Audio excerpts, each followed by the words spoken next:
look at this next clip right here. He's getting ready to like experience. He decides he's going to take the red pill. Have you ever had a dream, Neo, that you were so sure was real? What if you were unable to wake from that dream? How would you know the difference between the dream and the real? So he's just touching into the other reality, the other realm. For us, that would be the spiritual realm. And this in a lot of ways, you know, the way it's kind of taking him over, this happens to a lot of people that get red pilled.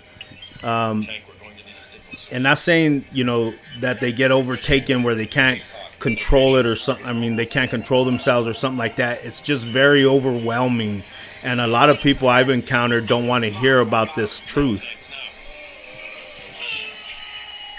And I want you to take a look at this right here. Now, this is the reality. This is the real Neo, okay? He's waking up after taking the red pill.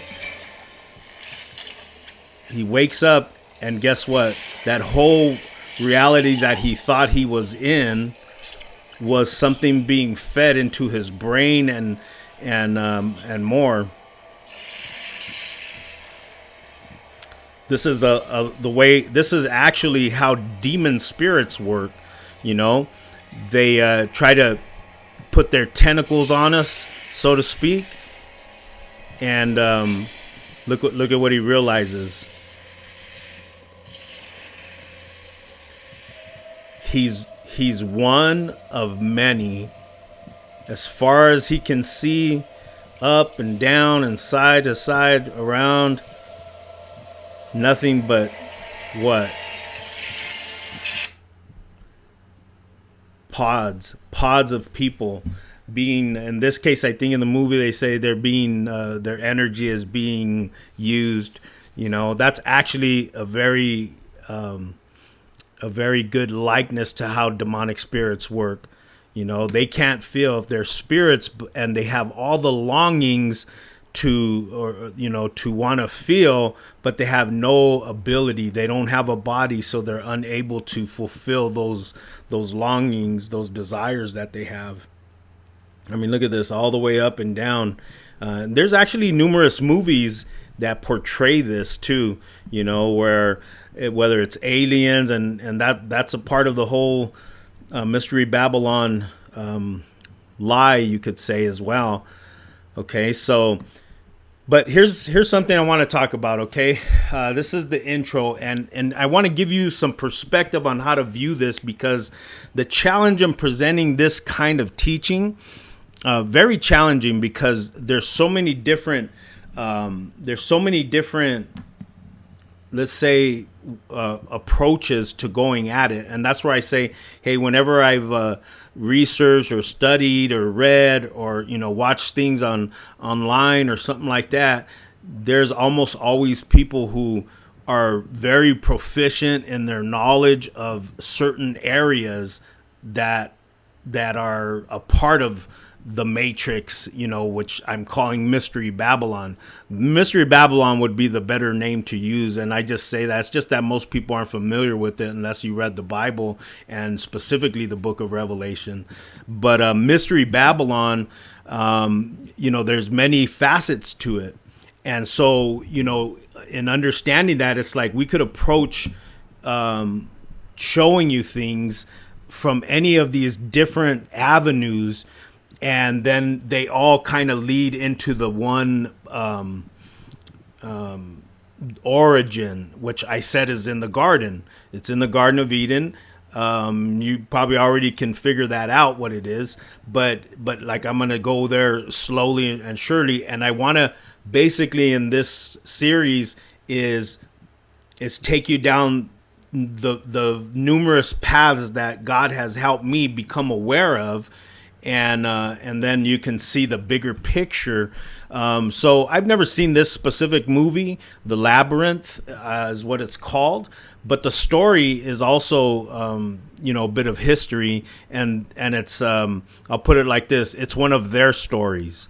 By them, I'm talking about Big Brother. We're gonna go into through that too. The names of it.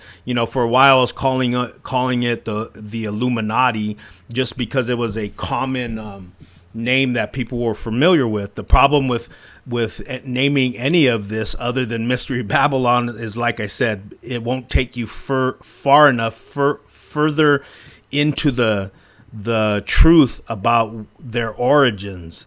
It's like if you call them Nazis, okay, that just takes you back into, the early 1900s. If you call them the Illuminati, I think that started in, I want to say 1700s, maybe even 1800s. I can't remember, but that doesn't go far back enough. You can call them, the Greek culture, elitists, etc. Any number of these names, but like I said, it doesn't go far back enough, and so you don't get a big perspective of it. The reason why I call it the Labyrinth, and I'll let you do your own homework and you can go and see that story that was talked about in the Labyrinth. But here's the thing: you could be on this one path, like this shows in this picture, this girl, and all you see is basically what's before you and maybe what's behind you. And I think that's usually how most of us live our lives. We might come to one place in the labyrinth, in this giant maze, and where we have to make a decision to go down one path or the other. And that's the extent of how we see life. But the reality, and this is how I want you to see it, is more like this. This is also the labyrinth, okay? And so hopefully you see it like this. Okay, let me go back. See, now that girl would have been somewhere in the maze, unable to see over the walls or of where she was at, and not, in that case, not really knowing where she's going. Okay, but you can see, if you have this kind of perspective, this vantage point, then you could see, oh, wait a minute, all these roads or all these paths lead to one place that's a high above the rest of these places. Well, the enemy wants you stuck right inside the labyrinth where you're not going to be able to see beyond what's before you. And guess what? They're putting everything they want before you, so you walk forward into that path. They're trying to guide you and keep you actually away. They want to keep us away from the center, or the origin of the world we're living in. That's a big reality to it. And so here's my point in showing you this, is that basically what I feel like the Lord did for me was he started on it slowly with me, but he lifted me up out of that labyrinth type of life. And let me tell you, I was a missionary, a pastor. I felt like I was living a pretty decent life, experienced a lot of things, but I still didn't have this perspective. I still couldn't see all these things that were a part of something greater, not just from the enemy, but I'm talking about God's kingdom. And so what God did was basically lift me up out from one of those, walled in areas where I was just going through this maze of stuff.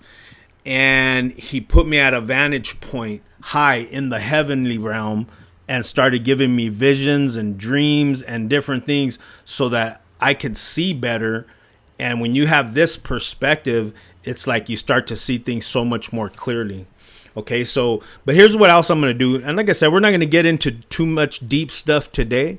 We got some time, so we're going to go through it slowly and hopefully help you digest some of it and give you time to research a lot of this yourself. Because like I said, if you don't research it yourself, and you don't allow God to confirm it to you and show you himself, then I'm really just giving you information, and that's not what I want to do. But